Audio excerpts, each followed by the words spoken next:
All right, welcome to the Situation Update podcast for Friday, March 17th, 2023. I'm Mike Adams, and you may not know, but I'm the original songwriter and singer of I Want My Bailout Money.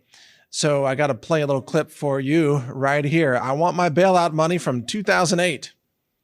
Turn it up! I want my bailout money. Keep the bills coming. Sweet green cash just dripping like honey. I'm a new kind of thug with the Washington buzz. Cause dealing debt pays better than dealing drugs. What do you think will happen when they double the money supply? A falling dollar makes it harder for you to survive. And take those billions and trillions and give it to their own kind. Hope you don't mind being robbed blind. How do you think we got runaway credit? Ain't nothing going down unless the crooks in Washington let it. Now they regret it, but they still don't get it. Cause the economy is crashing so bad, it needs a paramedic.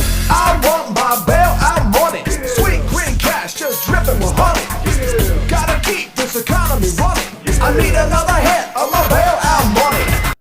All right, now in front of me on this desk is lots and lots of bailout money. I brought this in because we've got two special guests coming up today. We have Gerald Celente from Trends Journal, and we have Peter Schiff from Euro-Pacific Capital, back-to-back legends, giants in this space. And that's on top of us interviewing Gregory Mannarino a couple days ago. This is amazing. So I brought this fiat currency here to show you. This is all bailout money, of course, and this is Zimbabwe dollars from the Reserve Bank. Oops, let me get it out there. The Reserve Bank of Zimbabwe. And as you can see, this is $1 million. Woo! You can be a millionaire. And then, of course, as things got worse, it became $50 million here. And then, what is this? $100 million. Sorry, I have to turn them around to read it. Looks like $200 million. And then, of course, more money printing, more bank bailouts, more inflation. Oh, $500 million. This is real currency, by the way. This is not fake money. Well, I mean, it's real fake money, we should say. It's fake. I mean, it's real fiat currency, which is fake money. Okay, and then it became $1 billion. Oh, look, they changed the colors. It turned green. It's $1 billion. You're a billionaire. And then after that, it became, $5 billion. Woo! We're rolling in it now. $10 billion. Woo! And then all these other people, look, see all these other bills. Oh, here's the face of somebody who's also economically illiterate. You know, here's another economically illiterate face of some former leader. All these people, it's 50 gazillion, whatever. All right, this one goes on $10 billion. More money printing. $20 billion. Oh, got to bail out the banks, got to bail out the rich, bail out the banking cartels. And then, $50 billion. Surely that would be enough. Surely. But no, it kept going until we get to this one, $10 trillion. A $10 trillion note that I bought for like $1, I think, or so. I mean, I hardly paid anything for this real fake currency. This is a real currency that has all collapsed. And then, of course, I went out now and I got this stack of $100 bills. See all the hundreds right there? Oh, you're like, whew, must be a lot of money. Woo, look at that. Woo. No. So you can buy these online too. This is a stack of fake $100 bills, and I slipped a real $100 bill on top of the stack of fake $100. These are Hollywood bills. They even say like motion picture use or whatever. So the fake Hollywood money there, and then one real fake currency, $100 bill from the bank, backed by the U.S. Treasury, and then a bunch of others that are Hollywood fake money. Folks, it's all fake money. This is the point. It's all fake money. All of this has collapsed, and this is in the process of collapsing right here. This is going to collapse.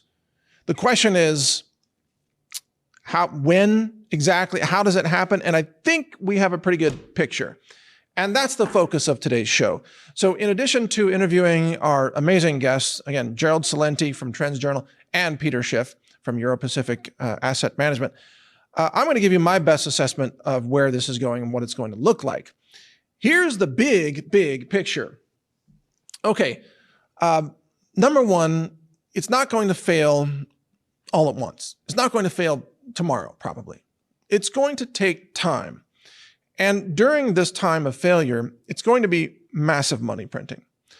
So it's very clear from the actions we've seen so far from the Federal Reserve and also the Swiss National Bank, for example, and the actions involving Silicon Valley Bank and so on, that the governments of the world are going to print money, however much money is necessary, to bail out the banks. So the banks aren't going to, quote, fail right away. It's the money that's going to be failing, the money that's in the banks. And that's how you end up with $10 trillion here, right? Oh, here it is. That's how you end up with $10 trillion. The bank still had your trillions of Zimbabwe dollars. It's just that they were worth nothing, or you had to have trillions to buy anything. Like maybe $1 trillion bought, a toaster or something. Maybe with $1 trillion, maybe you could buy, maybe you could make a mortgage payment or something. But the banks won't fail as quickly as the money will fail. Now, ultimately, the banks will fail as the money fails. But that day is going to be pushed out as far as possible. It may be years away before that happens. But between now and then, what this is going to look like is inflation galore. It's going to be your groceries costing twice as much, and then 3 times as much, and then 4 times as much. It's going to be, the gasoline, $10 a gallon, and then $20 a gallon. It's going to be a hamburger at the local restaurant. It's a $25 hamburger, and then it's a $50 hamburger, and then it's a $100 burger, right? And then maybe at some point in Zimbabwe, maybe it was $1 billion burger. I'll take a hamburger. Oh, that's $1 billion. Oh, good thing I'm a trillionaire now. How many hamburgers can you buy? That would be 10,000 hamburgers, actually. You could buy if a hamburger were $1 billion. So the point is, this looks like how it's going to go down. And the people that are going to be totally royally screwed in this process are the people who keep their money in dollars or euros or yen, for that matter. Any kind of Western currency or British pounds, it's going to lose value day after day, month after month, potentially year after year, until it's worth nothing. The dollar will collapse eventually. May not collapse this week, maybe not even this year. The dollar will collapse eventually. And between now and then, it's going to lose so much value that you will wish you had put your money somewhere else. And that's the emphasis of what we're talking about today. It's more a question of not simply protecting yourself from the banking collapse, but protecting yourself from the hyperinflation that has begun, or at least we're on the road to hyperinflation. So let me bring your attention to this Bloomberg article here from today. New Fed bank backstop has scope to inject as much as $2 trillion.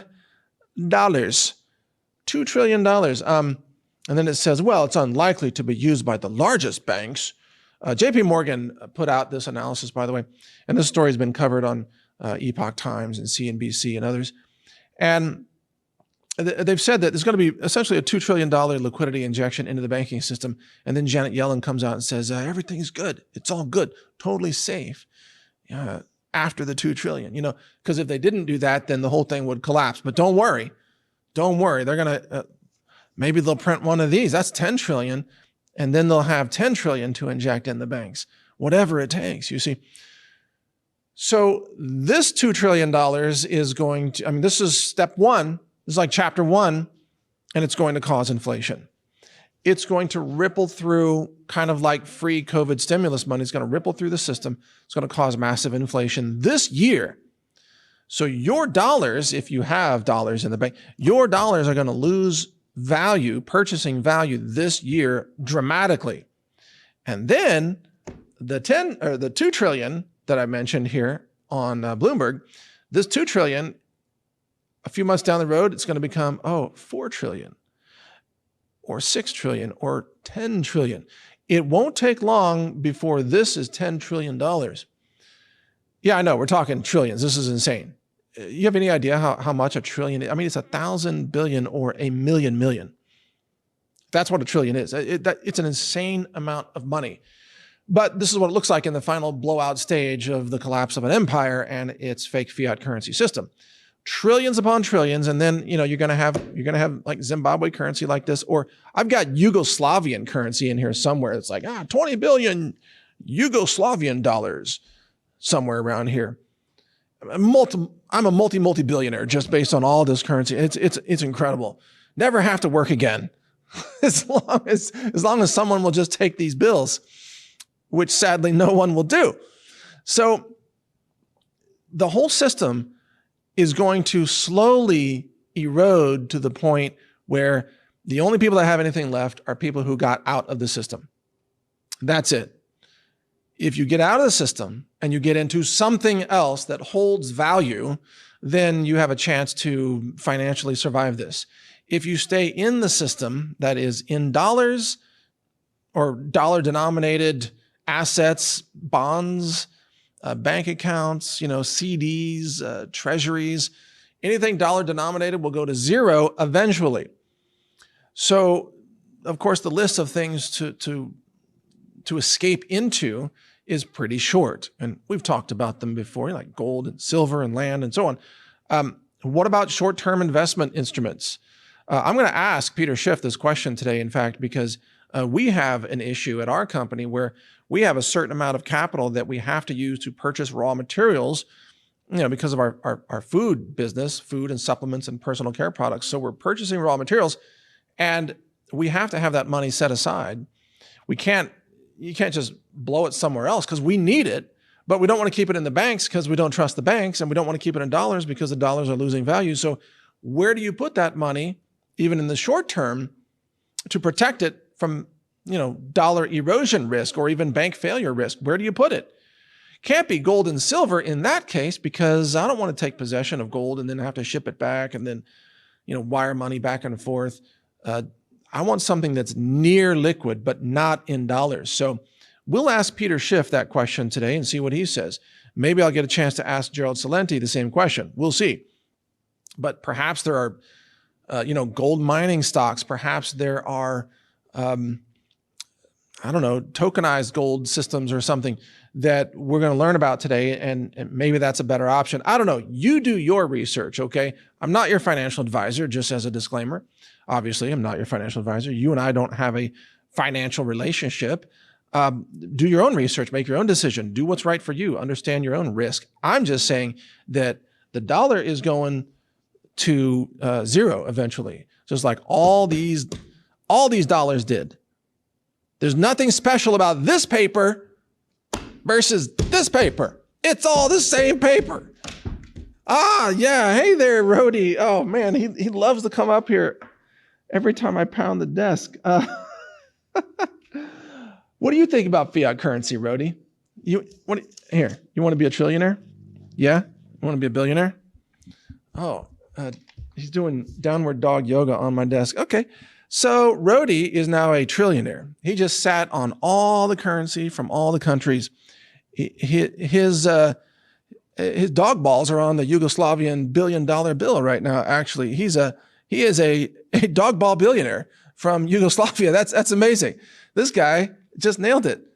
Just amazing. In fact, I'm just going to keep him here while we do this whole segment. Why not? This stuff is garbage. This is total garbage. And even he knows it. Even he knows it. Look, yeah, you want to be a trillionaire? There you go. Yeah, you happy about that? Good stuff. So we all have to find an off-ramp to this, or we're going to end up with nothing. No purchasing power whatsoever. No money whatsoever. You'll end up with fiat currency dog ball billionaire bills. That's it. That's all you're going to get at the end of this, on the path that we're going. And there's no reason to believe that the U.S. banking system or the regulators, the Treasury, the Fed, that they will make any rational decision. They will never hold a bank responsible for their bad decisions. They will never allow failure, because they know the system is so fragile right now. Even Moody's downgraded the entire banking sector. The system is so fragile that one failure will cascade to all the other failures, and it'll bring the whole system down. That's how fragile it is. Think about it. They can't let one bank fail in America, because the domino effect, the cascading collapse would bring down the entire system. That's how fragile it is. Do you want your financial future tied up in a system so fragile that they can't allow anybody to fail? No. No, you want a system where bankers have an incentive to actually make good decisions and do research and be, fiscally conservative instead of blowing all their money on bad ideas, dumb ideas, purchasing 10-year bonds at a 1% interest rate. Are you kidding me? Who's dumb enough to do that? Silicon Valley Bank is dumb enough to do that. And they got bailed out too.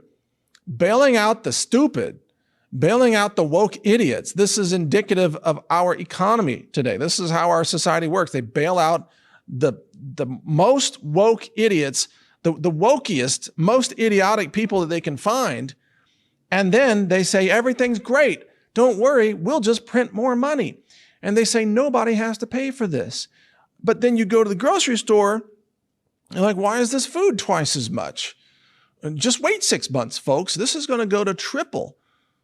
It's going to go to quadruple. You're going to pay, again, you're going to pay $50 a pound for hamburger if you eat hamburger. You eat hamburger? This is going to be $50 a pound, buddy. You ready for that? You have to go to work. You have to give this guy a job, man. You're going to have to earn your way. $50 a pound hamburger. Dog food. Can you imagine how much dog food is going to cost at that point? It's going to be insane. You're going to have, at the same time, people are losing their jobs all over the country too. No, you've got massive unemployment. Hundreds of thousands of people losing their jobs right now, just in the tech sector. Not to mention, real estate and travel and everything else. The job losses combined with the inflation, combined with the lack of civility, the defunding of the police, on and on, this is going to lead to a collapse scenario in America. It's just a matter of when, of how long it takes. That's the only question. Yeah, you want to relax? Go ahead, relax. Yeah, your work is coming. He's going to be out there going after the zombies at some point here. You better rest up while you can. Zombie day's coming. Yeah, look at this. Did you ever think you'd see this? Go to a little wider shot there, guys. Did you ever think you'd see this? Health Ranger on a Brighteon.com set with a highly trained military dog sitting on a pile of trillions of dollars. Like, this is 2023, folks. This is really happening. And we didn't orchestrate it. This is just what's happening today. This is real. And you better, you know what? Give us the wider shot. Let me just zoom out a little bit. This is our studio. It's our wide shot here. Brighteon.com. naturalnews.com. We're trying to teach people how to survive what's coming. And yeah, we're plugging our products like here on the side from our store, healthrangerstore.com, if you want to help support us. If you can't afford these products, grow your own food, folks. Grow your own food. Yeah, we got Garden Harvest, but you can grow a garden. I encourage you to grow your own food. You're going to have to go into survival mode. This is no joke. This is not a scripted show. This is me talking to you and saying, get ready for survival. Because what's about to happen to the currency, like this currency here, it's going to wipe out, it's going to wipe out most people. Let's say 200 plus million Americans are going to be wiped out. They're going to be desperate. Many of them will be homeless. Even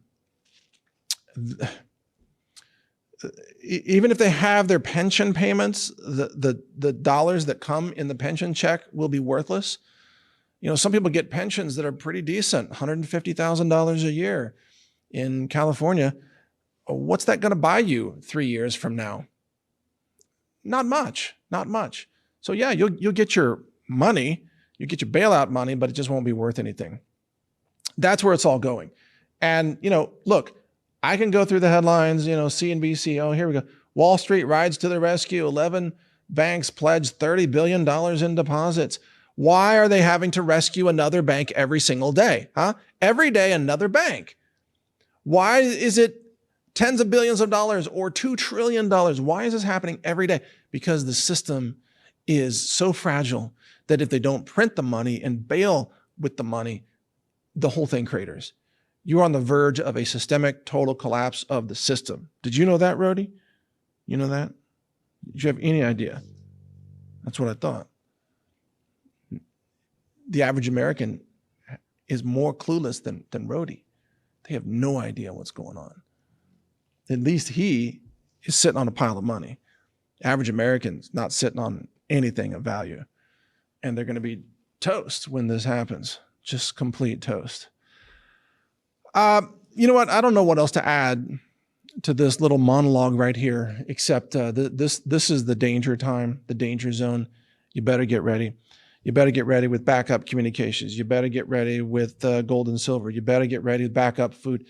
You better have a backup plan of how to get out of the banks, how to get out of town, how to get out of the cities. This is no joke where this is headed. And we're going to bring on our two guests today and have some back-to-back bombshell interviews for you here. But I don't even know how long we're going to be able to function as a business, frankly. I honestly don't know, because if the transaction system fails, what do you do? You know, it's if the banks fail, and eventually they will, then what can you do? None of us can function. And then it's a collapse scenario. And then, it's force majeure at that point, force majeure. Every bank says, oh, you want your money out? Force majeure. You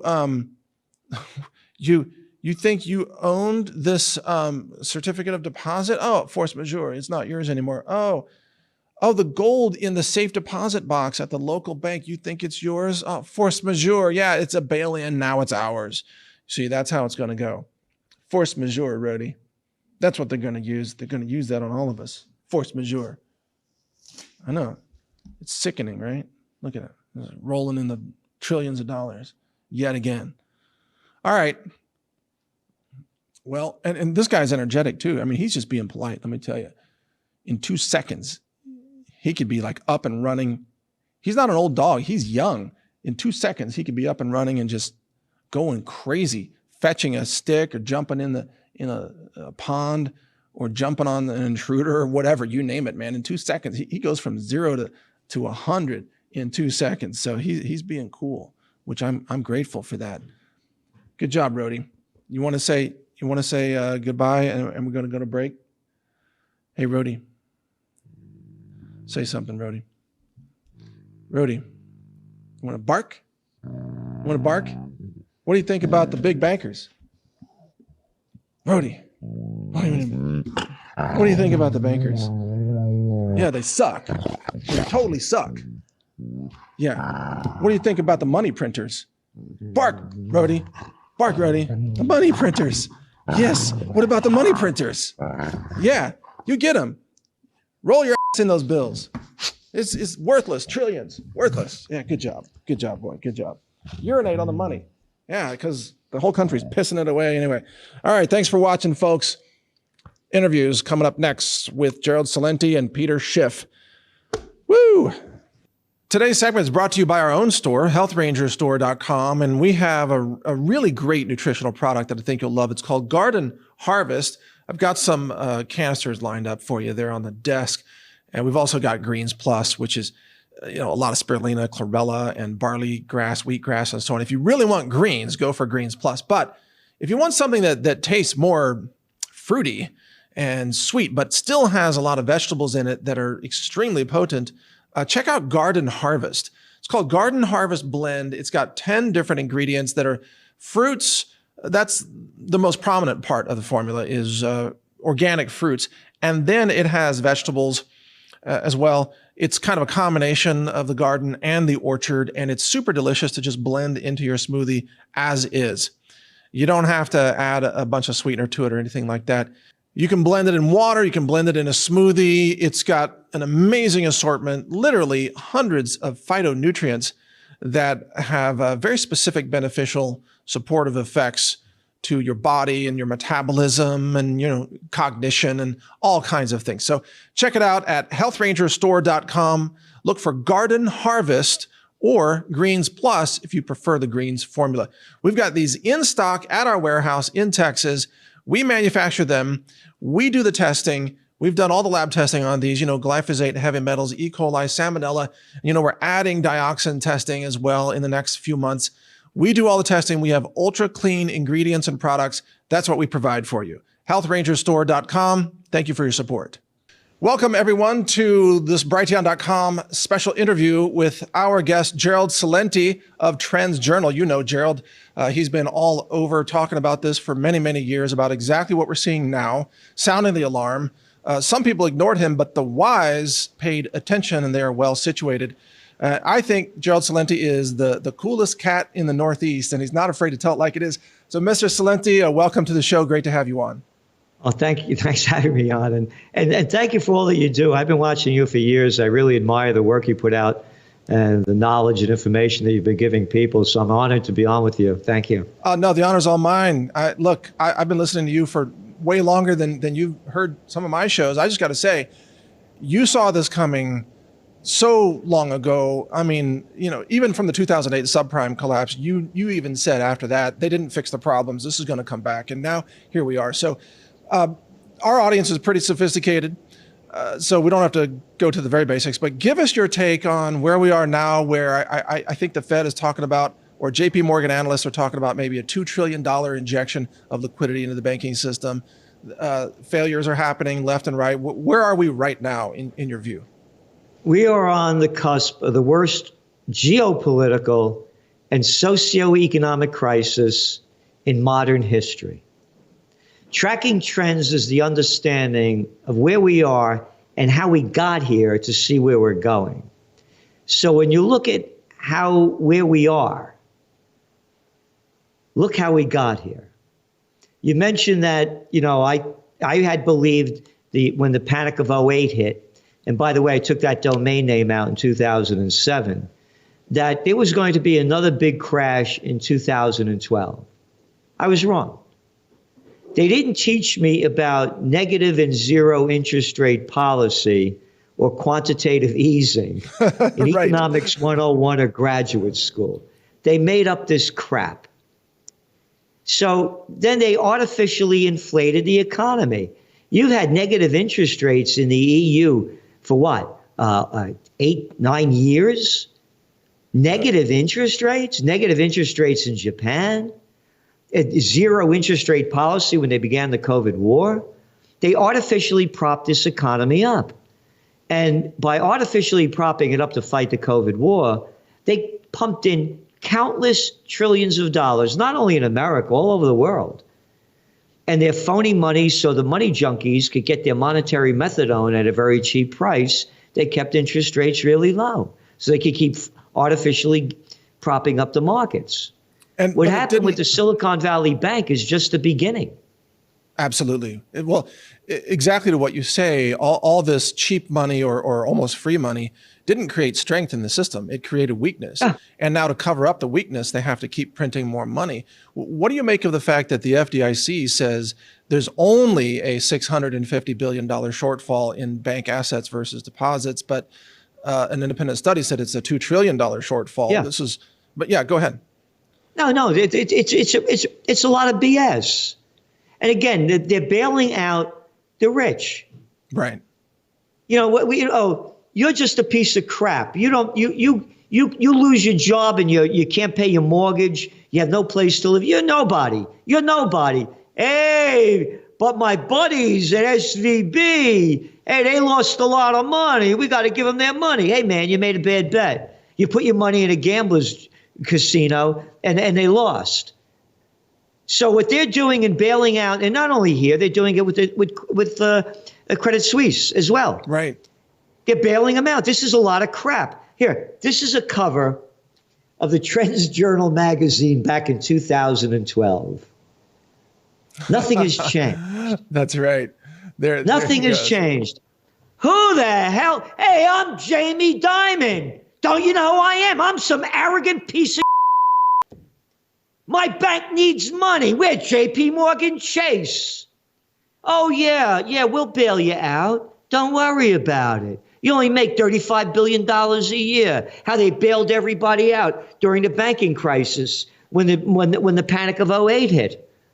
How dare they bail these banks out? How dare they? Hey, I'll tell you why.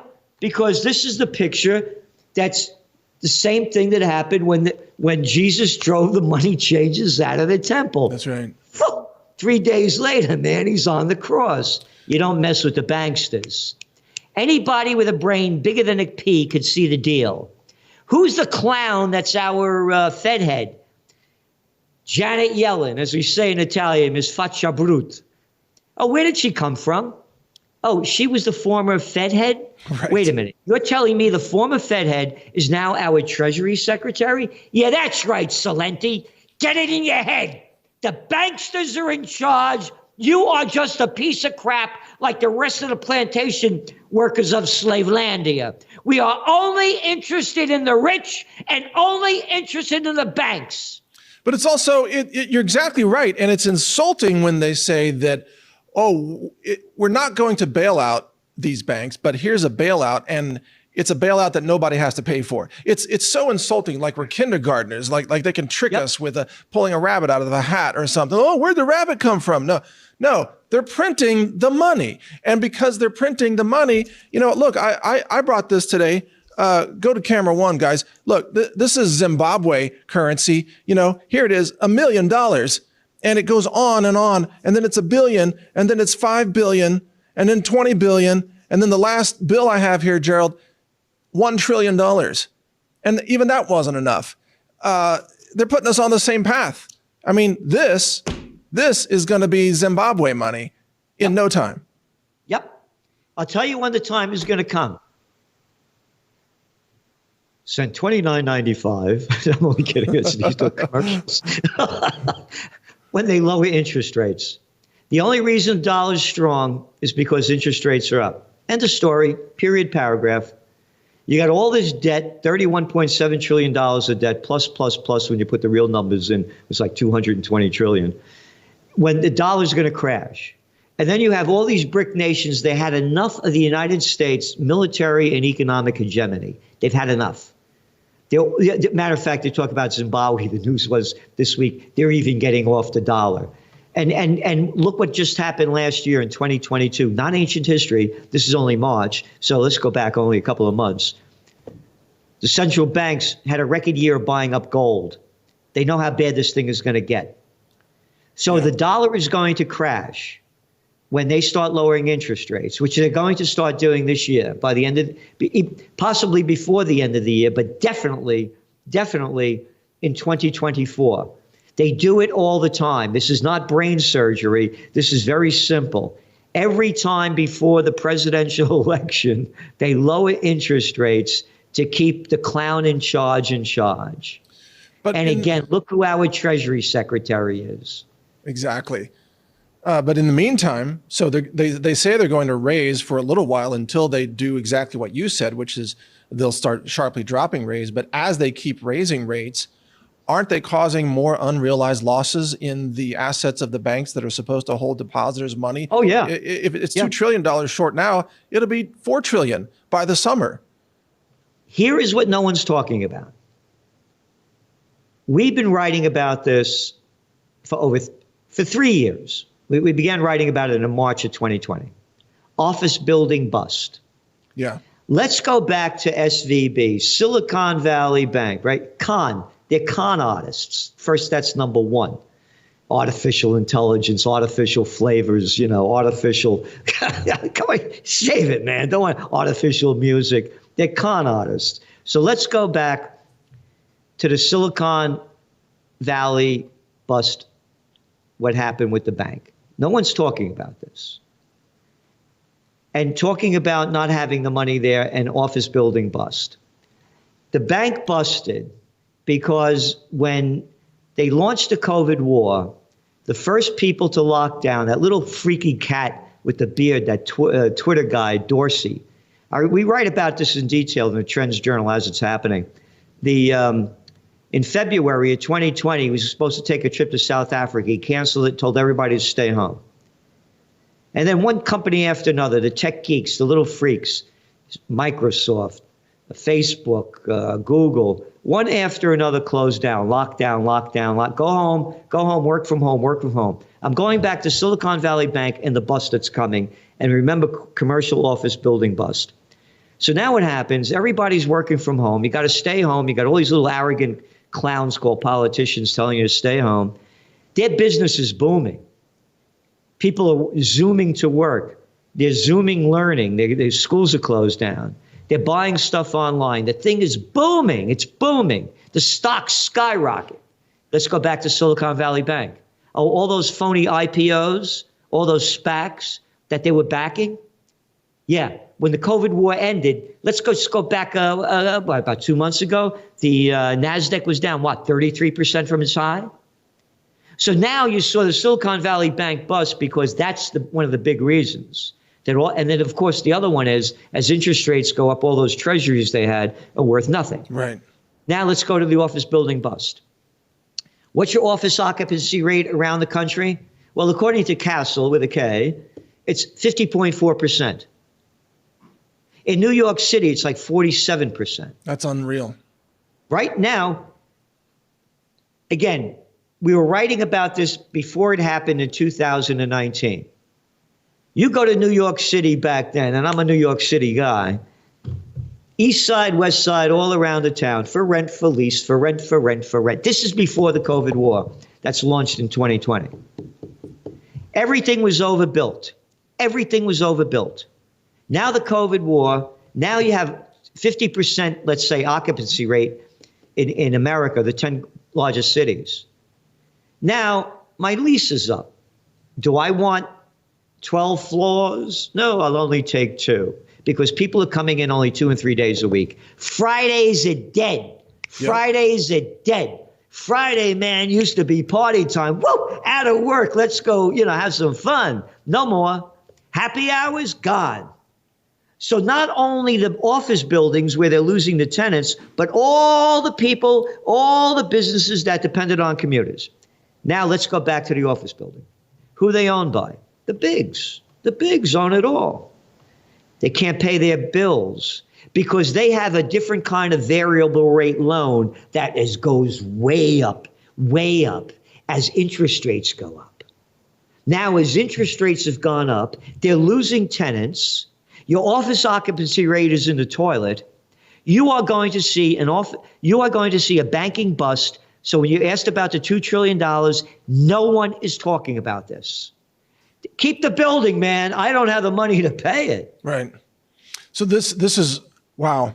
I'm really glad you brought that up because the collision of what you just described, the commercial real estate bust combined with continued rising interest rates for a while, combined with the dissolving value of the low yield bonds and mortgage-backed securities that the banks hold, this is worse than, this is like a party of black swan, suicide kamikaze swans with explosive vests. Hey, but let me give our listeners your website though before we go on. Folks, it's trendsjournal.com. This is where you want to go.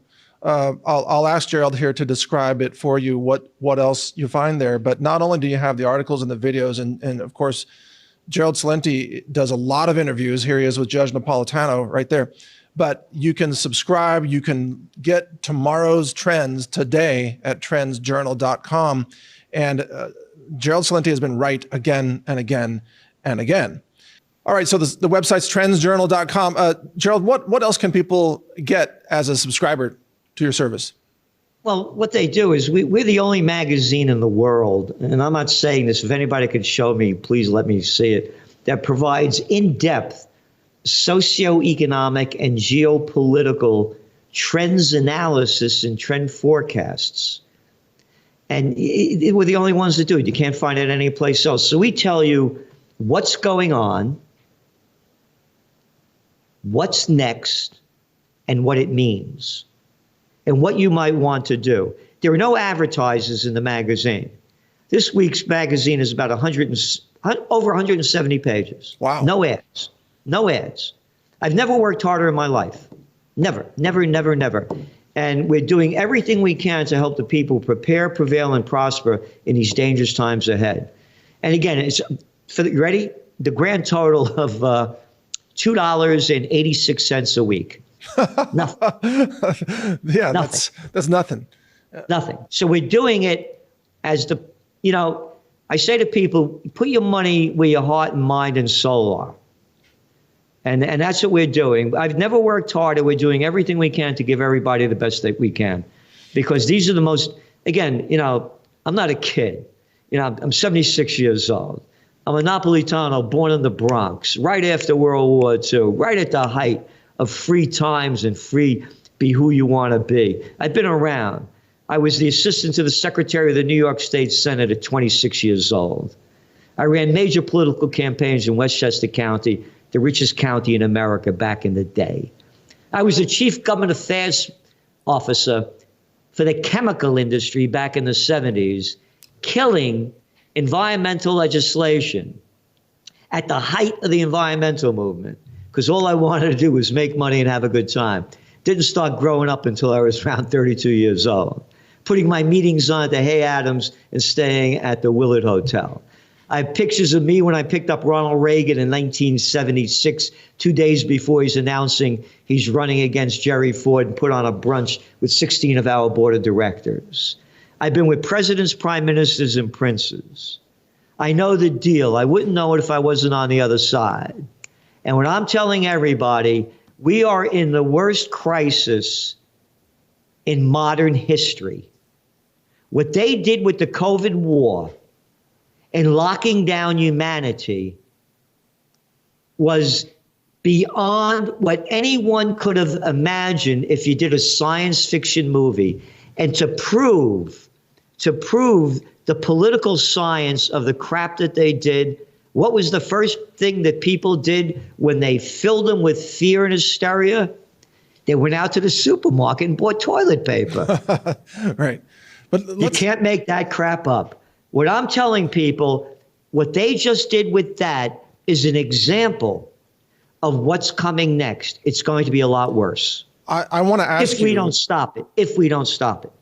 How does this end? Because, I mean, number one, it's clear they're going to print whatever money that they think is necessary to keep propping up the banks. So dare we say hyperinflation, or, where does the system break, knowing how they're going to try to bail everything out? It's tough to call when the break is going to happen. But as I said, when they raise interest rates, game's over. Lower them. When they lower interest rates, game's over. Game's over. Gold is going to skyrocket. A dollar's going to crash. And inflation is going to keep going.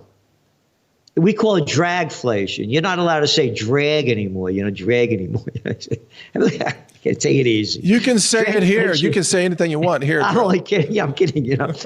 We're changing the name of the Trends Journal. It's going to be the Trans Journal. Trans Journal. You got to put a little rainbow flag icon on the top corner. Is that it? And bend over, get the Trans Journal. Anyway, what were we saying? What were we talking about? You lost my train of thought. Well, no, but you actually make it. We were talking about how it all ends, not necessarily when it ends, but how it ends. So how it's going to end again is dragflation. It's not stagflation. The economy is going to drag down and inflation is going to go up. Take a trip to Argentina.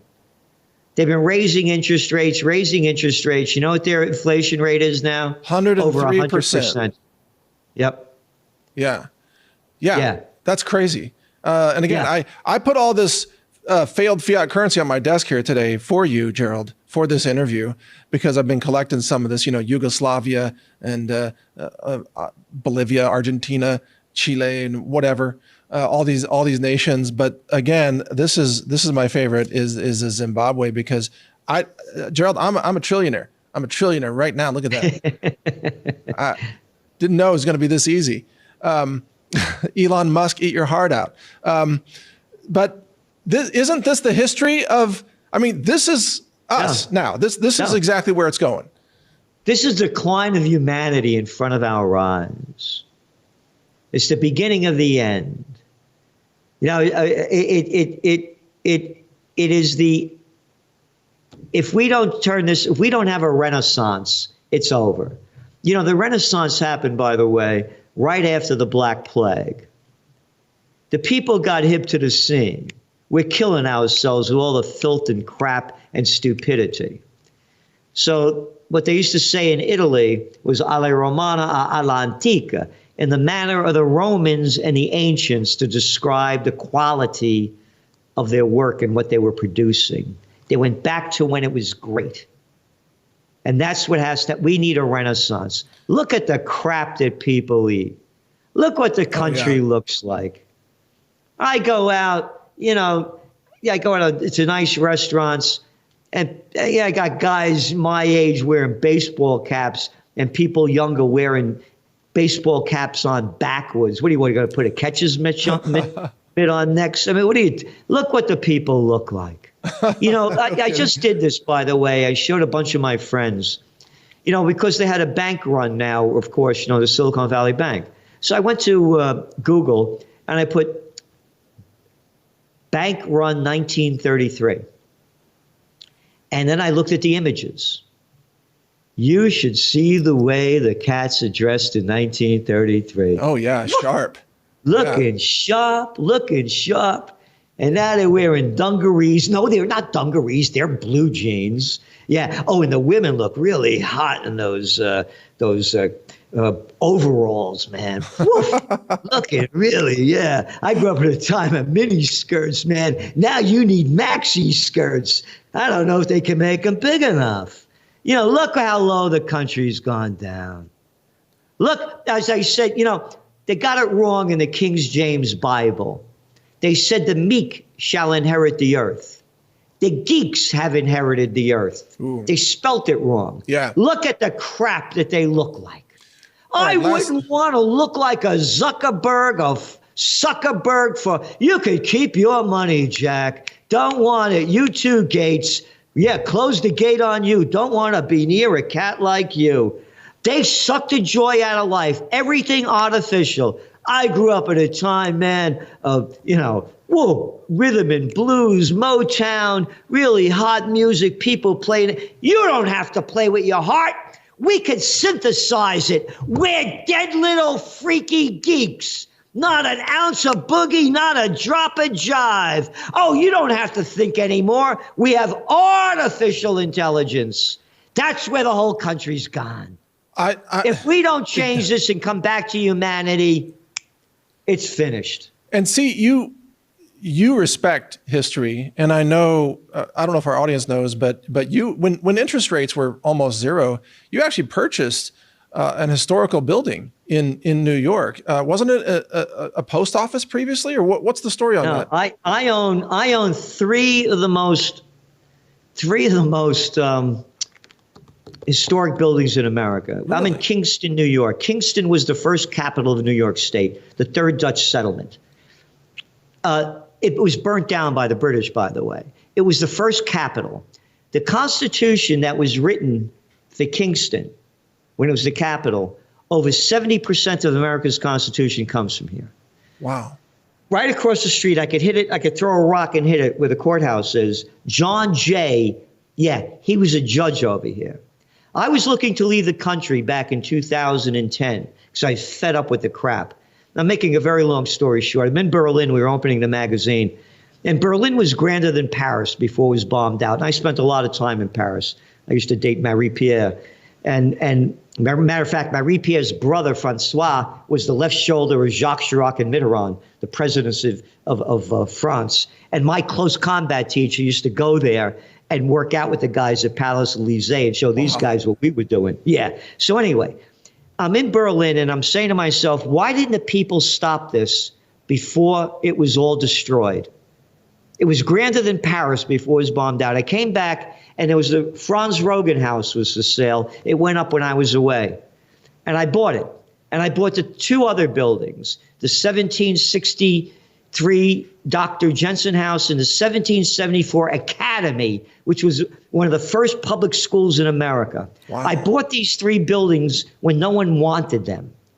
I bought them because they represent what this country was founded upon. I realized I can't run away. I'm only me because I'm a guy, I'm a Napolitano born in the Bronx. If I was born in Viga Quens, Altavilla Pina, I wouldn't be me. I'm me because I'm an American. Love it or leave it. No, you leave it. You leave it. I bought those buildings and launched Occupy Peace from those buildings. I had a big rally here this past summer over here. I had Judge Napolitano, Scott Ritter, Gary Knoll, Phil Giraldi, the hot damn band that Aaron Neville's wife put together. You know, I bought those because they represent the freedom of America that I'm fighting for with my heart and my soul until I die. Amen. We're A women. You got to get those A women in there. Well, we're with you, Gerald. And I got to say, you know, in wrapping up this interview here, you are welcome here anytime. You have events like that. Let us help you get the word out. Thank you. Anything that you have going on, any warning you want to get out, get it to my producers. We can get you on, even if it's just something you want to say for 5 minutes. We'll get you on the show. Trendsjournal.com is the website, folks.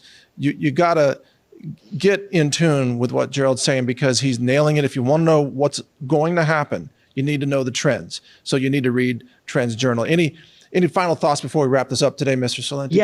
Yes. Everybody do the best you can to get in the best shape you can, physically, emotionally, and spiritually. And do something positive every day for somebody else. We're in the fight for our lives.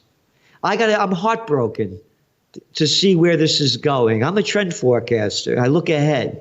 If we don't reverse this, we're finished. It does not take a majority to prevail, but rather an irate, tireless minority, keen on setting brush fires of freedom in the minds of men, said Samuel Adams. And we are that irate, tireless minority. And united we stand, divided we die. So do everything you can to fight for life, liberty, and the pursuit of happiness. The future's in your hands. Don't drop it. These little clowns that are running the show, knock them out like that. You can take them out like that in a very peaceful way, and we need to go in a new direction. So do everything you can. You got to be in the best shape, physically, emotionally, and spiritually, to win the fight. Right there with you. 100%. That's why I teach nutrition as well. And you know, I train in Brazilian Jiu-Jitsu, even right now, by the way. Just like I know you did martial arts for a very long time. I'm right there with you. Physical, spiritual, emotional health, and preserve your assets, folks. And Gerald, you're welcome back anytime. Thank you so much for joining us today. This has been a really intriguing conversation. God bless you. Thank you, and thank you for all that you do. Absolutely, I'm thrilled to be on the same team as you. Let me tell you, Team Humanity. So thank you all for watching. Again, the website is trendsjournal.com, just like it sounds, easy to spell, and subscribe there. You will get the best education of your life, videos, articles, trends analysis, much more. And we'll invite Gerald back on. Although he's a super busy cat right now with what's going on in the world, but we'll invite him back on. And thank you all for watching. Mike Adams here, the founder of Brighteon.com, the free speech video platform that we built so that we can have uncensored conversations just like this. Feel free to repost this interview on any channel you want. Just give credit to Gerald Celente at trendsjournal.com. God bless you all. Thanks for watching. All right, today's interview is brought to you by Treasure Island Coins and Precious Metals Company. That's our sponsor in the gold and silver space, and I've worked with them for several years. You can find them at metalswithmike.com. You can check their real-time pricing online. You can just go there, look at products, look at gold, for example, if you want popular foreign mints or Royal Canadian Mint, whatever you want here. You can get real-time pricing on their coins based on today's spot price, and you'll find they're very competitive. You'll find they're very honest. They have discreet delivery that's insured, and they treat our readers and listeners with great professionalism. So check it all out. Oh, and they don't pay me a commission. I don't earn anything on gold and silver sales. They just pay a flat fee for sponsorship. So metalswithmike.com, that's the Treasure Island Coins and Precious Metals Company. Do your own research, though. Don't take this as financial advice. I'm not your financial advisor. However, if you look at fake fiat currency here, if you follow financial advisors that are mainstream, you will end up being a trillionaire in broken fiat currency like this $10 trillion note from Zimbabwe. Yes. Wouldn't that be great to be a trillionaire in collapsed currency? This is all collapsed currency. If you don't want collapsed currency, consider gold and silver from Treasure Island. Again, metalswithmike.com, and thank you for supporting our sponsors. Take care. All right, welcome, folks, to today's interview on Brighteon.com. I'm Mike Adams, the founder of Brighteon, as you well know, the free speech platform. And of course, a lot of free speech could have saved us from a lot of human suffering and financial loss as the banking system is now falling apart. In fact, if people like our guest, Peter Schiff, had been listened to, then a lot fewer people would be suffering financially right now. That's the absolute truth. So we're joined today by a very special man. Peter Schiff is his name. You know him. I know him. I follow his work. He's brilliant. He's ahead of his time. He joins us today. Thank you, Mr. Schiff, for your time. Welcome to the show. Thank you, Mike. That's a hell of an introduction. Well, you're a hell of a guy. I mean, let's be honest. You've been nailing it again and again. You know, people like to say that you're a doom and gloomer, or I guess at one time even Dr. Doom. Well, I thought that was somebody else the whole time. But you've been Dr. Correct, actually. So where do you think we are? Well, when they first labeled me with the moniker of Dr. Doom, that was in the days when I was still welcome at CNBC. Back in 2005 and 6 and 7, when I was warning about the financial crisis, and they all kind of laughingly referred to me as Dr. Doom. Right. And I kept saying, no, I'm Dr. Reality. I can't help it if the reality, is doom. That's just, what we're headed for. And of course, I was proven right in 2008. But what's going to happen now? What's beginning in 2023? Is going to be much worse. I mean, this is a much deeper financial crisis, but instead of a financial crisis, the Fed might trade it for a currency crisis and then a sovereign debt crisis, because they are going to just blow up, the money printing during this downturn. They've already started it. I mean, they basically returned to QE without admitting it. Yeah, exactly. Well, and we saw headlines today. I think JP Morgan analysts were saying that the Fed may inject $2 trillion in liquidity into the banking system. And then Yellen comes out and says everything's fine. Well, if everything's fine, why do you need $2 trillion, huh? Yeah, nothing is fine. And Janet Yellen should know, because she's partially responsible for this mess. I mean, she's not totally responsible, but she's certainly one of the people who is, who bears responsibility here. She was the chairman of the Fed, and she was active at the Fed. She was at the San Francisco Fed while the housing bubble was inflating. That California was, one of the biggest parts of the bubble. And she was there at the San Francisco Fed, telling people not to worry about the housing market, that the people who thought it was a bubble were wrong. And Right. She even said that if housing prices went down, it wouldn't even hurt the economy, because it was just so strong. It didn't matter if housing prices went down. Well, it's going to be fascinating to watch, especially in retrospect, the words of these people. But Peter, I brought a collection of failed fiat currency and put it on my desk today for this interview. And I want to tell you, here is $1 million. This is Zimbabwe. And then it goes to 50 million. Let's see if I can get this on camera. And it goes on into billions. Here's 2 billion. 500 million. Into trillions, I think. Or... Yeah, that's Peter. I'm a trillionaire. I have 10 trillion Zimbabwe dollars right here. Done. How amazing is that, huh?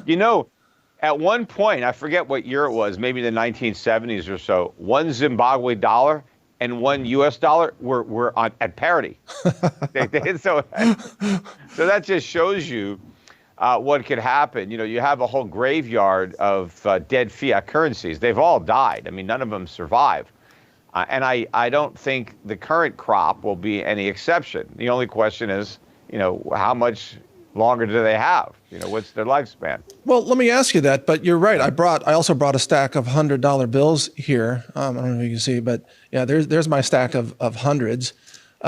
Actually, these are mostly Hollywood hundreds. Only the top one is, quote, real. And even that one, I think, not even real by itself. So that's supposed to be $10,000. It's a joke at this point. What's this going to look like? Are we going to expect prices to double in the next year or 18 months or in a practical level? What do you think? Well, first of all, before I even answer that, I'm kind of jealous of your backdrop there. That's I got to step up my game. Oh, man. Look at that. You got some really nice stuff going on in that studio. Well, no, thank you. Look, I got to give credit to the folks over at InfoWars. I fill in for Alex Jones sometimes. They told me about the VJ software that drives this wall. So we use instead of DJ software, it's VJ software, and we. But I got to get the wall too. I got a spring for that. It's all doable. Yeah, there you go. A wide shot. Yeah, we have all these screens here. We barely know how to use them. I know. I just built this big studio here at my house, but I haven't furnished it yet. I have just the old stuff that I have. So yeah, I gotta maybe talk. I gotta see about getting some of that stuff. I like that whole setup you got there. Well, look, hey, InfoWars helped us. We're happy to pass it along to you if you want to know what software and systems we use. I'm happy to share it with you.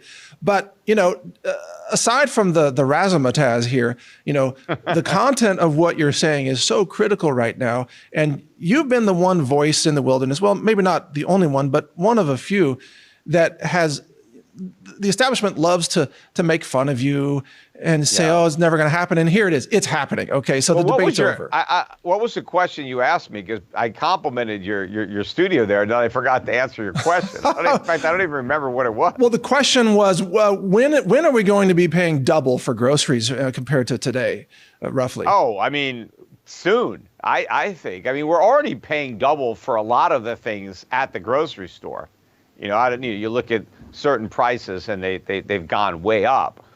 But this latest round of bank bailouts is going to cause tremendous inflation, because where is the Federal Reserve getting the money to bail out all these banks?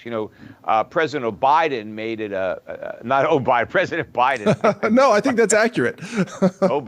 President Biden made a big deal about reassuring the public that, the taxpayers aren't going to have to pay for this. Well, technically, I guess it's not taxes that are going up in the traditional sense. It's inflation that's going to go up. These bank bailouts aren't free, right? And they're not going to be paid for by the banks themselves. They're getting the bailouts. They're not going to pay for it.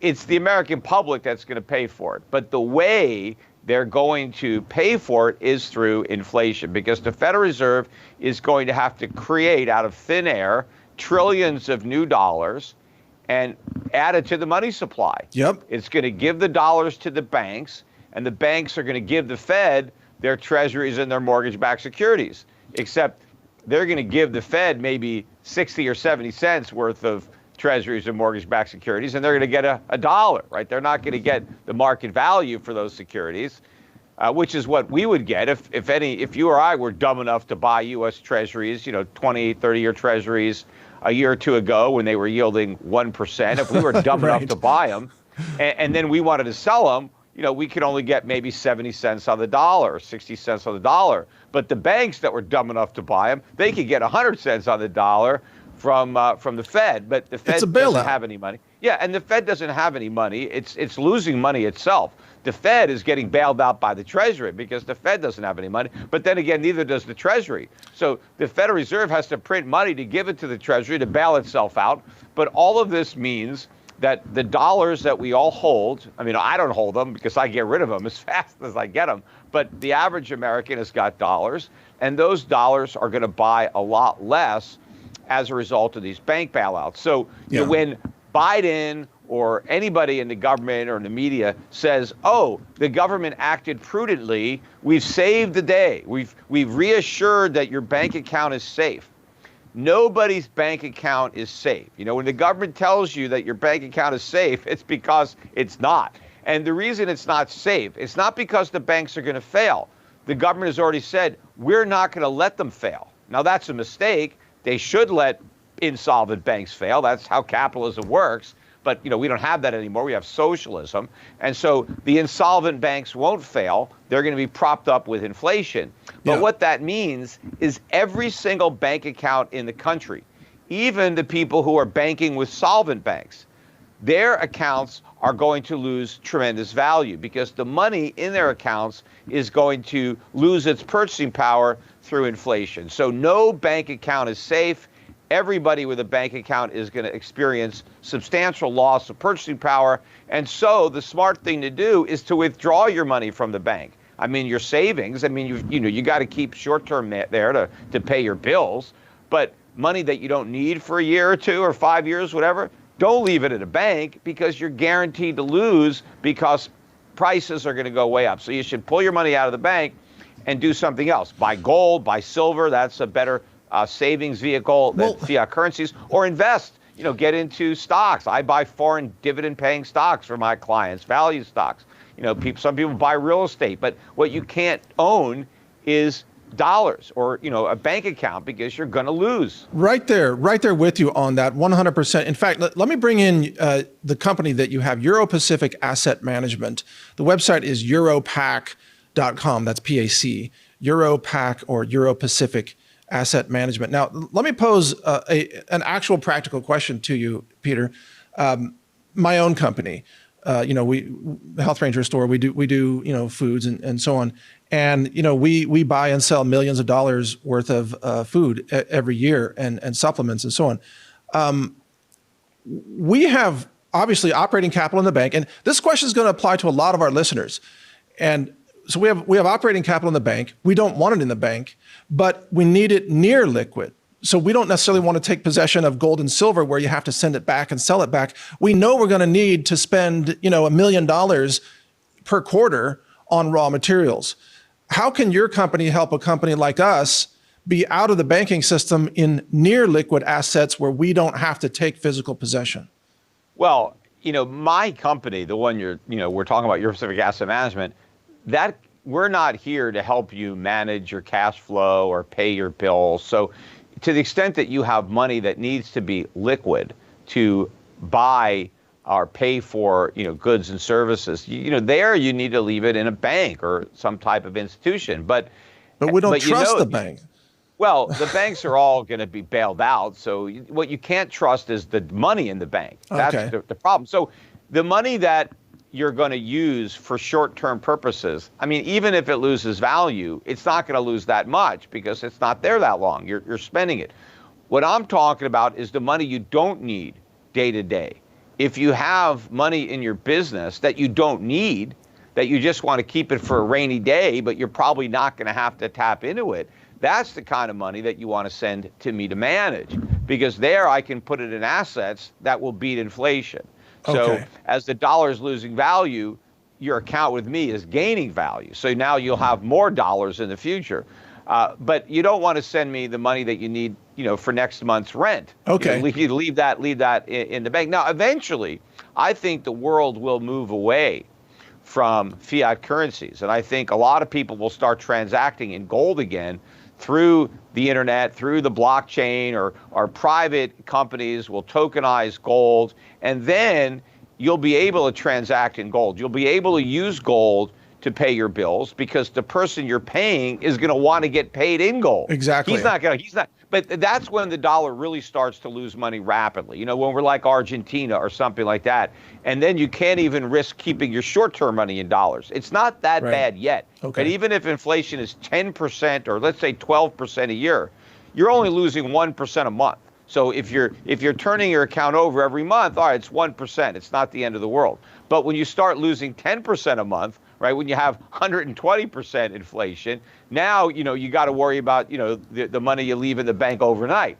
So that's when I think people will start turning to alternatives like tokenized gold so that they can transact in that. Now, I know there's some people out there that think, no, they're going to use Bitcoin. That ain't going to happen. They're not going to use Bitcoin.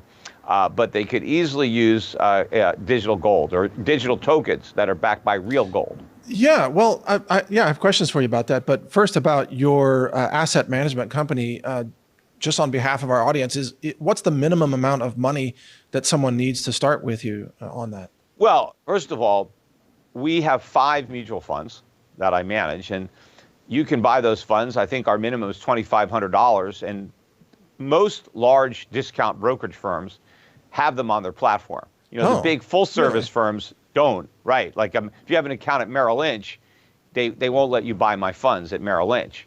But if you have Schwab or Fidelity or Interactive Brokers or E-Trade, or you can buy my funds. So what are the names of these funds? I'm sorry to interrupt, but people are going to want to look up the names and maybe buy these. Yeah, and in fact, one of them, my International Dividend Payers Fund, last year was the #1 fund in the international value category. Out of 350 funds, I was #1 in total return. And you can't even buy it at Merrill Lynch, right? They don't want, but you could buy it at the discount brokers. I was number one according to Moody's, according to Lipper, out of 350 funds. And in fact, U.S. News and World Report, which if you saw, we put that on our website, but they did a survey of international value funds, and they looked at all 350 of the funds in the category, and they narrowed it down to the top 60, and then they ranked them. And they were looking over a 1, 3, and 5-year time period. And my dividend payers fund was number 1. Wow. And my value fund was number 3. Right? So the only fund that beat my value fund, other than my own fund, was a Goldman Sachs fund. But they had a lot more horses in the race than I did. I only had 2 funds out of the 350. 2 were mine, and I was 1 in 3. I won and I showed. But I think that this year, I could end up with 1 and 2. I think, again, nothing's for sure, but I think my portfolio in those 2 funds, Europe Pacific Value, Europe Pacific Dividend, is poised to do very well in this environment of a return to quantitative easing, maybe rate cuts, stagflation, another financial crisis. I think I have the type of stocks that do well in that environment because I've been positioning for this environment for a long time. Yes. Then I also have an emerging market fund, which is doing great so far this year on a relative basis. And I think the emerging markets are going to do particularly well in a weak dollar environment, which is where I think we're going to be for the remainder of the decade.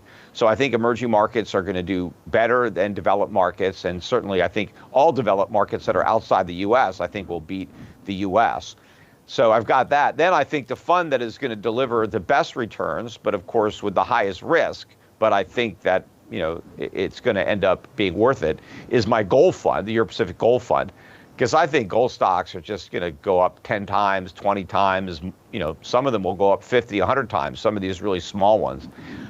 So you can buy my gold fund. And then I also have an international bond fund. So if you just want to, if you don't want to be in equities, if you just want to kind of park your money in cash and get a yield, but you don't want dollars, you'd prefer other currencies, then look at the Euro Pacific International Bond Fund. So you can buy that. So those are the 5 funds. You could buy them, again, if you have a brokerage account, you can buy them. We actually have a product at Euro Pacific Asset Management that we call a wrap account, in which we'll manage a portfolio for you in those 5 funds. Now, also, if you don't have a brokerage account, right, you can go to my website, europac.com, and you can buy the funds right on the website directly from the distributor with the same $2,500 minimum, right? You don't have to talk to an advisor. Just go on the website and you can just buy it, send your money in, and you'll own the shares directly at the fund. So you don't even need a brokerage account. You could do that. But if you're doing more money, the minimum for a wrap account is $50,000. And there you can talk to one of my advisors at Europe Pacific Asset Management. They'll take you through the paperwork. You'll have a personal advisor. But if you're just putting in $2,500, $5,000, you just, you don't talk to anybody and just do it on the website and do it yourself. I thank you for taking the time to detail that. This is really fascinating, not just for our audience, but also I'm talking to a lot of people personally, family and friends, who are just right now finally getting what I would say financially red-pilled. I'm sure this is happening to you too, Peter, where they're saying, I ignored you for 10 years or 15 years since 2008. Now I realize that the banks really aren't safe. What should I do? And I'm like, well, buy gold. But then they say, well, I don't know what to do with gold. Maybe I can't defend it. Maybe they live in an apartment somewhere. They can't bury it in their apartment. Yeah. Or maybe they're elderly and they don't own a Glock. I don't know. But whatever the case may be, they're looking for something that's maybe gold mining stocks. So your fund. Gold mining stocks are very different than gold itself. Yes. I look at gold as a store of value, as a safe haven, as just an alternative to cash, right? That's what it is. It's money. It's not an investment. But gold mining stocks are an investment in businesses that mine gold. And so, whenever you make an investment and you're a stockholder in a company, you subject yourself to all sorts of risks, market-related risks, company-specific risks, political risks. But if the price of gold does what I think it's going to do, these gold stocks are gold mines. I mean, they're going to go way up. I mean, I have, a lot of my own portfolio, my personal portfolio is invested in gold stocks, a very high allocation, maybe about 50% of my investment portfolio, not my net worth, but what I have in my brokerage account, right? About half of that is in gold mining stocks. Wow. The rest is in dividend-paying foreign stocks. Some of them are in the commodity space. My second largest allocation is oil and gas and alternative energy. So I have a lot of energy-related investments, but they all pay good dividends, most of them. I mean, pretty high.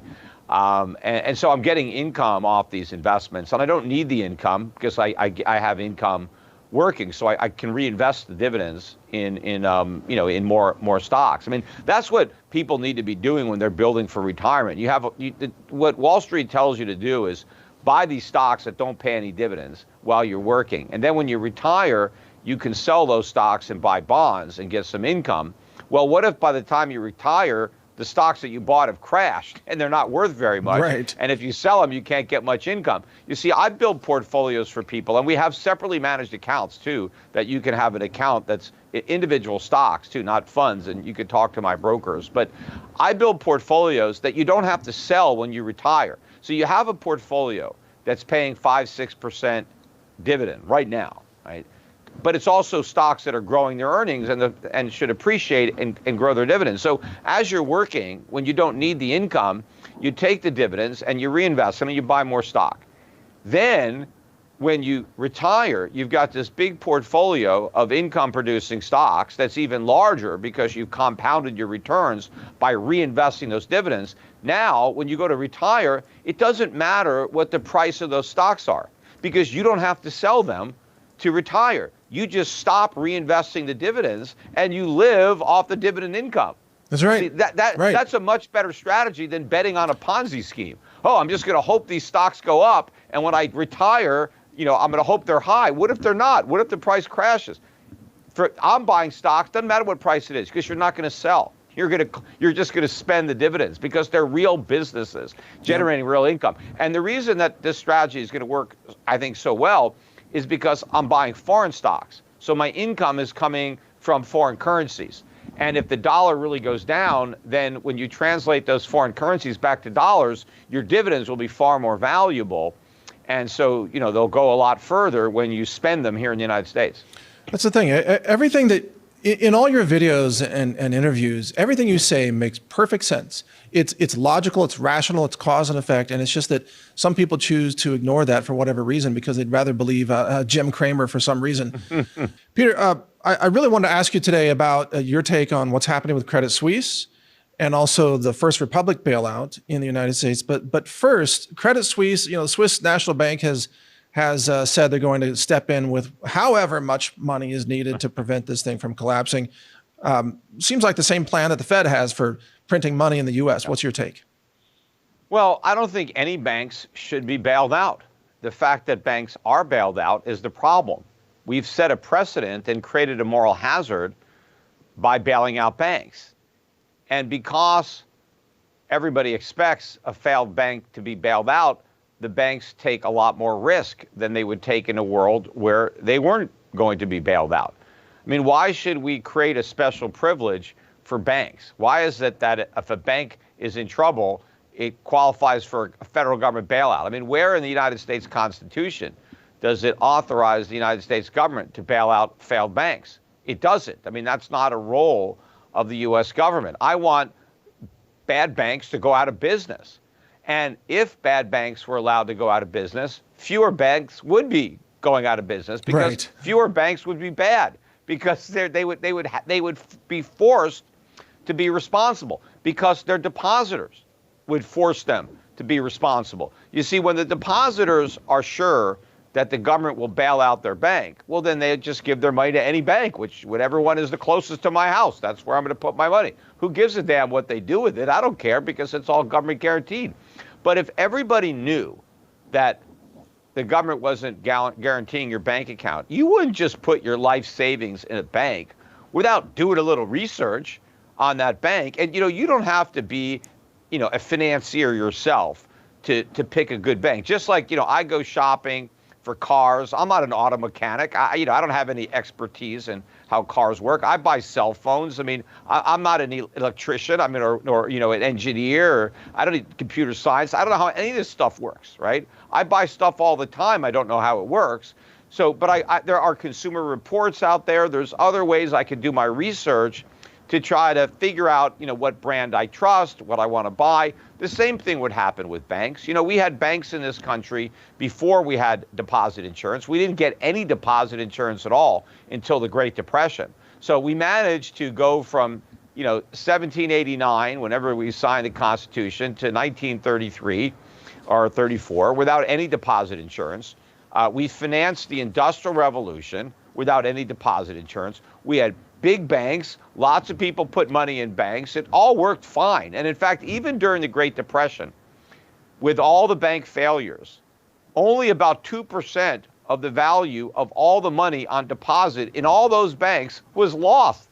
That wasn't that bad, considering that it was a Great Depression. Right. The banks are much worse off now. They're far less stable than they were during the Great Depression, because back then the market was regulating the banks. Now you've got the government regulating the banks, and it's much worse regulation. And of course, you've got this moral hazard because people just put their money in any bank, and the banks know that people don't care what they do with their money, because it's all guaranteed by the government. So this is a mistake. The Swiss government, everybody thinks you can't let a bank fail. And the problem is, because of the attitude that no bank can fail, that's why all these banks are so big. All these banks that were designated as too big to fail in 2008. Well, they're all way bigger now. Maybe we should have let some of them fail. That we would have been better off instead of making them so much bigger. Yeah. Now they're really too big to fail. But the thing is, they're too big to exist then, if they're too big to fail, because everything has to be able to fail. Because if you think a bank can't fail, then everybody wants to put their money there, right? If they've got this government guarantee, how are you supposed to compete with that? I start up a little bank. How am I going to compete with this huge bank that's too big to fail when my bank isn't too big to fail? So how do I compete, with that kind of, Yeah. Well, and yeah, here we are. Last question I want to ask you, though, kind of on a personal note, but first let me plug your website for you here, schiffgold.com. Also, you have a gold retail operation here and a free download of avoiding gold scams, which I think is really critical. I've heard of a lot of people getting ripped off buying proof sets. Yeah, especially, when they have these proof sets of these brand new coins, right, that were just minted. Why pay for a proof? I mean, it's going to be in pristine condition, even if it's not a proof. I mean, exactly. It's like when it matters to get something in really nice condition, as if it's like 100 years old, right? And it's, it's like most of them are all beat up because people were carrying them around in their pockets. But if something just rolled off the mint, this year, that you don't need it all in a little in a plastic container that says certified or pristine condition. I mean, you're not going to get any extra value, but right. But you're going to pay a lot more money for it. And where does that money go? It goes to the broker or the gold salesman who sold it to you. And that's why if you go and you look at all, the talk shows, the right-wing talk shows, they're all got sponsors. All these gold companies sponsor these guys. How do they get the money to pay for these endorsements? Because these guys don't come cheap. They charge a lot of money to endorse one of these gold companies. They get it from their customers by overcharging them for their gold. That's the problem. So absolutely. Schiff Gold, we don't spend any money on advertising, not a nickel. The only advertising is me talking about it, right? So I don't have to pay people to promote it. So we can pass on the savings. We don't rip anybody off. The markups are very, very low. And, you maximize how much gold and silver you get for your buck. The money stays in your pocket. It doesn't go into Schiff Gold's pocket. No, it's, I'm really glad you mentioned that. I had one of these sponsors that's out there. I'm not going to mention names, but they came to me. They literally offered me $100,000 a month to plug them because they sell these proof sets that I know are ripping people off. And I said, Absolutely. Hell no, there's no way. They said, no, we'll give you 6 figures a month minimum. And I'm like, forget it, man. What am I going to do? Rip off my audience? Yes, of course, because that's where the money comes from. If they're giving you $100,000 a month, right? I mean, that's a lot of money. I mean, Schiff, that's about all the profits that Schiff Gold makes, maybe a little bit more. But I mean, total on everything that we do, it's like it's not a high markup business. No, exactly. You know? Margins So, are normally pretty darn thin on gold. in ours. I mean, we mark Yes. up gold, make 1 to 2%. That's it. And then out of that, I got to pay all my bills, right? Exactly. I don't keep, if I mark it up 1%, I don't keep that. That's gross. Now I got all kinds of overhead and stuff like that. So we could never afford to pay you 100. You'd have to send Exactly. us so much business. It'd be No, it'd have to be like $10 million a month or more. But most of these talk show hosts, they don't give a damn. I mean, that's so I know. frustrating. I see they that just too. sell out and they sacrifice their audience. They say, this is the gold company I trust. And it's all BS. It's the gold company that paid them a lot of money to help them rip off their own audience. So yeah, congratulations for giving a damn Yeah. about the people who are watching you and not abusing. You know, that's one of the things that happened too with all the crypto and all the pump and dumps. You know, somebody would come out with Yeah. a coin, right? And they would pay some influencer to tweet about it or put it on Instagram, you know, because then they can dump it. And they were ripping off their own followers by 100%. suckering them in. But that's what's going on in the gold industry, and it's still going on in the gold industry right now. That's why we have that, you know, gold scams, because there's so many things. Some of these gold companies mark up their coins 40, 50, 60%. That's I mean, crazy. the price of gold has to basically double just for you to break even.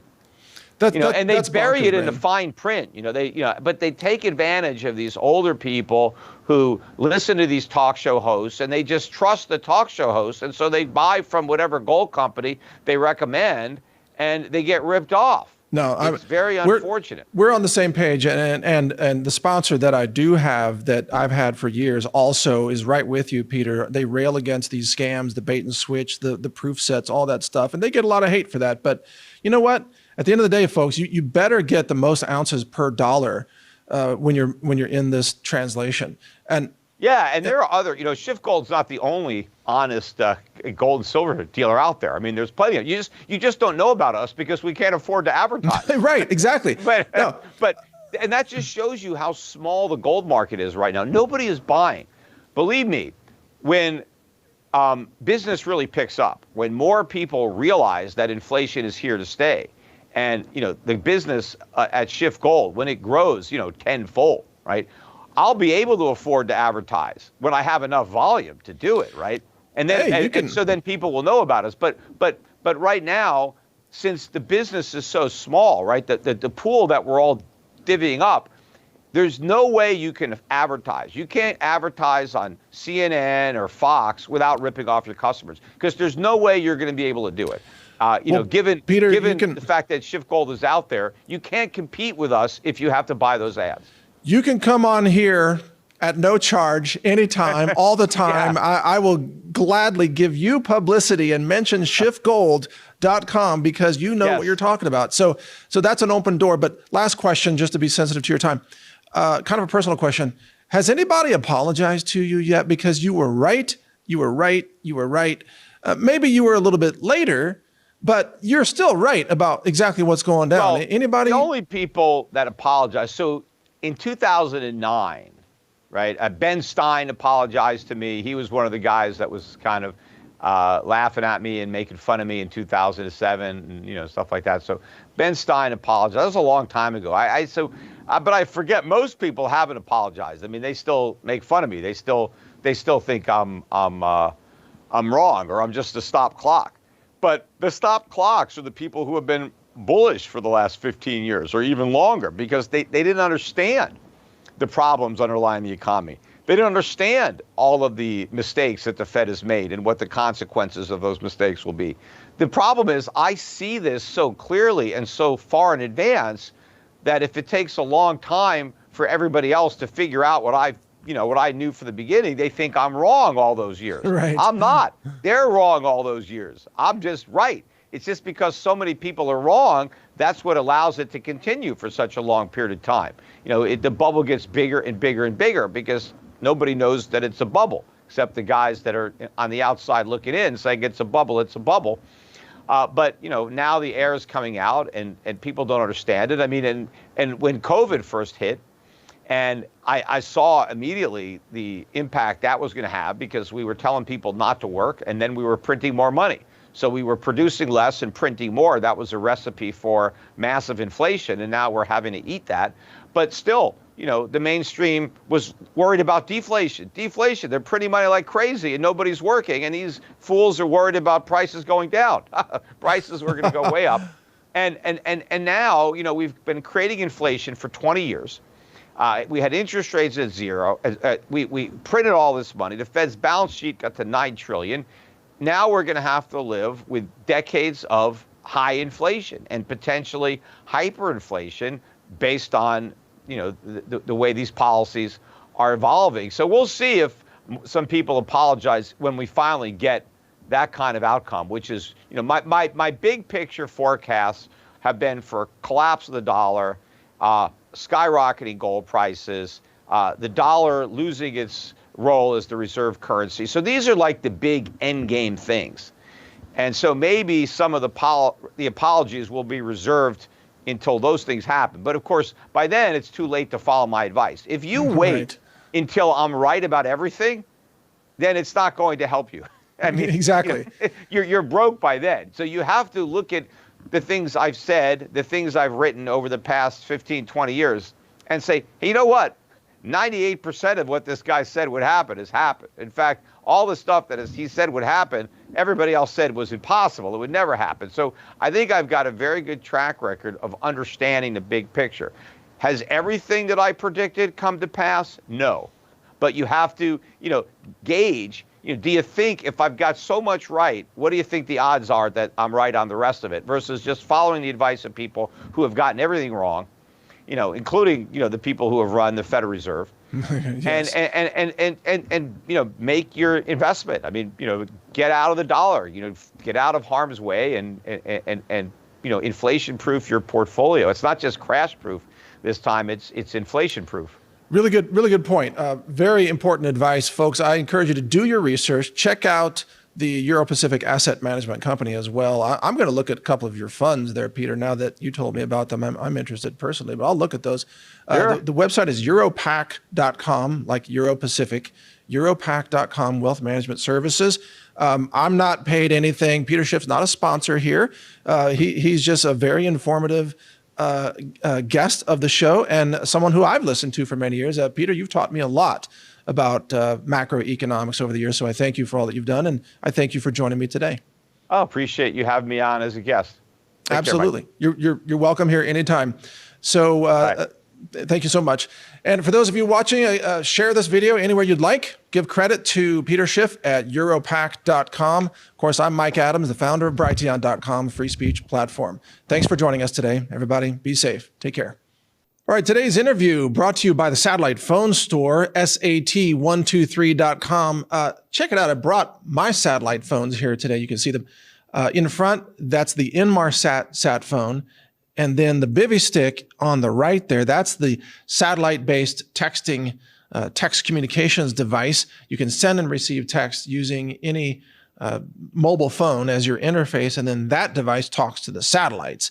And you can text anybody and they can text you. And then there's also the Iridium satellite phone there that you see standing up. So you can get all these backup emergency communications devices at our sponsor, the satellite phone store, sat123.com.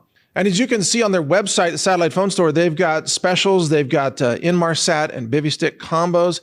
They've got a bandwidth, by the way. You can get satellite bandwidth right here. They're almost out of stock of those.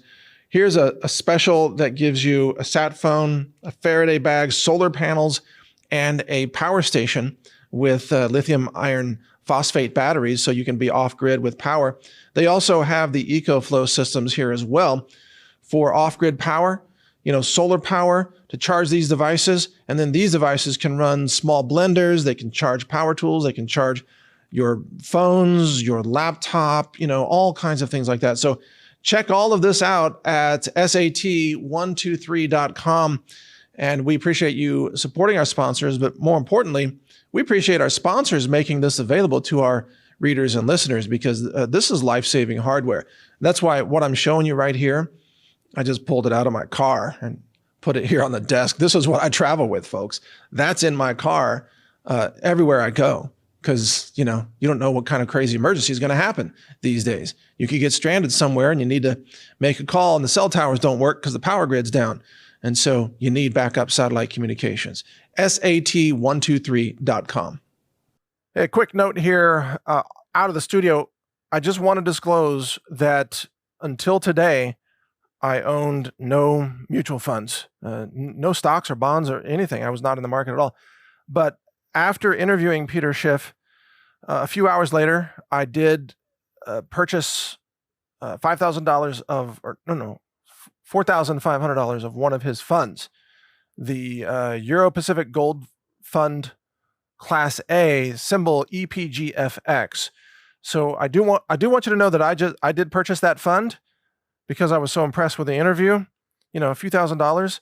I want to watch this, and I see what's in the portfolio is a lot of gold and silver mining companies, which frankly is exactly what I was looking for. I've been wanting to park a little bit in some mining companies, but I don't know which mining companies are any good, and I don't want to manage. I don't want to have to watch a bunch of mining companies. I'm busy like you, right? We've got other things to do. So I figure, Peter Schiff is watching these companies. He's put them all together into this fund. And so I'm gonna give some money to Peter Schiff's fund and let him manage this. It's kind of a high priced or high load fund, as it's called. There's a high management fee for it, roughly, compared to other funds. It's 4.5% annual. So that's pretty high as far as funds go. But hey, again, I'm busy doing what I do. Let's let Peter Schiff do what he does, his expertise. So I just wanted to be upfront about that I did just purchase, $4,500 worth of his fund. So there you go. I will always disclose if I have any financial ties to guests like that. Not that this is, he didn't pay me anything, obviously, to interview him or to mention this. I'm just saying, I think it's very compelling what he's doing. So you make your own call, but I just wanted to be upfront about this. Full transparency. Thanks for listening. A global reset is coming, and that's why I've recorded a new 9-hour audiobook. It's called The Global Reset Survival Guide. You can download it for free by subscribing to the naturalnews.com email newsletter, which is also free. I'll describe how the monetary system fails. I also cover emergency medicine and first aid and what to buy to help you avoid infections. So download this guide. It's free. It's my gift to you simply because I want like-minded people to survive.